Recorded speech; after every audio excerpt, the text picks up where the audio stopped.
সুপ্রভাত বন্ধুরা, কেমন আছো? আশা করি ভালোই আছো। আমরাও ভালো আছি। আমি এখন ছাদে এসেছি। তারপর ছাদ থেকে আমার তোমাদের সঙ্গে একটু গল্পটা করে নিই। আমাদের পুরনো ছাদ, এই ছাদে গাছপালা কিছু বসাইনি, অল্প স্বল্প বসিয়েছি। এই দিকটা পুরনোই, এইগুলো সব নতুন হয়েছে পরে, এগুলো সব পুরনো। আজ আমি বলবো ঋষি ধৌমের কাহিনী। ধৌম নামে এক ঋষি ছিলেন। তার আশ্রমে অনেক শিষ্য থাকতো। তখনকার দিনে তো শিষ্যরা গুরুগৃহে থেকে বেদ অধ্যয়ন করতো। সেই রকম ঋষি ধৌমের আশ্রমেও শিষ্যরা বেদ অধ্যয়ন করত। একদিন ঋষি ধৌমের জমির আল ভেঙে জমিতে জল ঢুকছে। তিনি তার শিষ্যদের পাঠালেন জমিতে আল রক্ষা করার জন্য। তার যে শিষ্য আরুণী ছিল, খুব প্রিয়। সেই আরুণী আল রক্ষা করতে গিয়ে জলের স্রোত আটকাতে না পেরে নিজের শরীর দিয়ে সেই আলটাকে রক্ষা করতে গেল। কী করলো? সেই আলের ওপরে শুয়ে পড়লো। সেইভাবে আল রক্ষা করছে শুয়ে। সন্ধ্যা হয় হয় সমস্ত শিষ্যরা বাড়ি ফিরেছে, কিন্তু আরুণী ফেরেনি। গুরুদেব সবাইকে জিজ্ঞেস করলো, আরুণী কোথায়? কেউ বলতে পারলো না। তখন গুরু কী করলেন? শিষ্যদের নিয়ে জমিতে গেলেন। আরুণী বলে চিৎকার করে ডাকলেন। তখন আরুণী ছুটে এলেন। আসার পরে দেখলে ঋষি ধৌম দেখলেন তার গোটা শরীরে কাদা মাখানো। ঋষি বললেন, এ কি তুমি, এ কী অবস্থা তোমার? তখন আরুণী বললেন, গুরুদেব, জলের এতই স্রোত, আমি তো জলের স্রোত আটকাতে পারছিলাম না। তাই আমার নিজের শরীরটা দিয়ে আমি জলের স্রোতকে আটকানোর চেষ্টা করছিলাম। তাই আমি জমি আলের ওপরে শুয়ে পড়েছিলাম। গুরুদেব এই কথা শুনে মুগ্ধ হয়ে বললেন, সত্যি তুমি এত আমাকে ভালোবাসো, তোমার এত ভক্তি?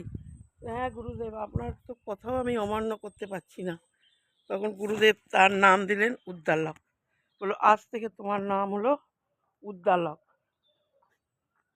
তুমি জীবনে বড় পণ্ডিত হবে, তোমার বড় আশ্রম হবে, সেই আশ্রমে তোমার প্রচুর শিষ্য হবে, তুমি সেই শিষ্যদের শিক্ষাদান করবে। পরবর্তীকালে এই আরুণী একজন বড় পণ্ডিত হয়েছিলেন এবং গুরু তার বিয়ে, তার আশ্রমে অনেক শিষ্য থাকতো। শিষ্যদের তিনিও বেদ অধ্যয়ন করাতেন। তারপরে এই আরুণীর আশ্রমে কহর নামে এক শিষ্য ছিল। এই শিষ্য ছিল ঋষি আরুণীর খুব প্রিয়, একান্ত প্রিয়। তিনি খুব ভালোবাসতেন। আর এই ঋষি আরুণীর ছিল দুটি সন্তান, একটি ছেলে, ছেলের নাম শ্বেতকেতু, আর মেয়ের নাম ছিল সুজাতা। কৌর ছিল একজন পণ্ডিত, আরুণীরই শিষ্য, কিন্তু তিনি ছিলেন একজন পণ্ডিত ব্যক্তি। তখন এই কহরের হাতে নিজের মেয়েকে তুলে দেন। কহরের সঙ্গে মেয়ে সুজাতার বিয়ে দেন। বিয়ে হয়, তারপরে এই সুজাতা গর্ভবতী হয়। এই গর্ভবতী অবস্থায় কহর সুজাতাকে বেদ পাঠ করে শোনাতেন। এইভাবে রোজই শোনান। একদিন বেদ পাঠ করে শোনাচ্ছেন, হঠাৎ সুজাতার গর্ভ থেকে তার সন্তান বলে উঠল, পিতা, আপনি ভুল পাঠ করছেন। এই শুনে ঋষি কহর রেগে গেলে, রেগে গিয়ে বললে, তুমি পিতার ভুল ধরছো? তুমি এত বড় পণ্ডিত, তুমি এখন জন্মালে না এখনই তুমি এইরকম তুমি আমার ভুল দেখছো? এই বলে তিনি অভিশাপ দিলেন যে তুমি যখন জন্মাবে তখন তোমার শরীরের 8টি অংশ বাঁকা থাকবে, আর তোমাকে অষ্টবক্র বলে সবাই ডাকবে।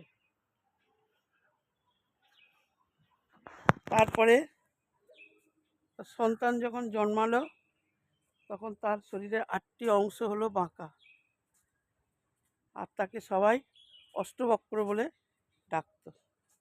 কিন্তু এই অষ্টবক্র পরবর্তীকালে নিজের গুণে, নিজের পাণ্ডিত্যে নিজে এক বড় পণ্ডিত হয়েছিলেন, আর নিজের অঙ্গ নিজে ফিরেও পেয়েছিলেন।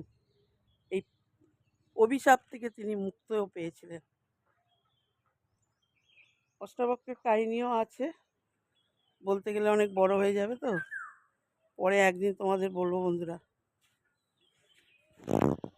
আজকে এইটুকুই থাক। তোমাদের কেমন লাগে তোমরা বলো, কমেন্ট করে জানিও।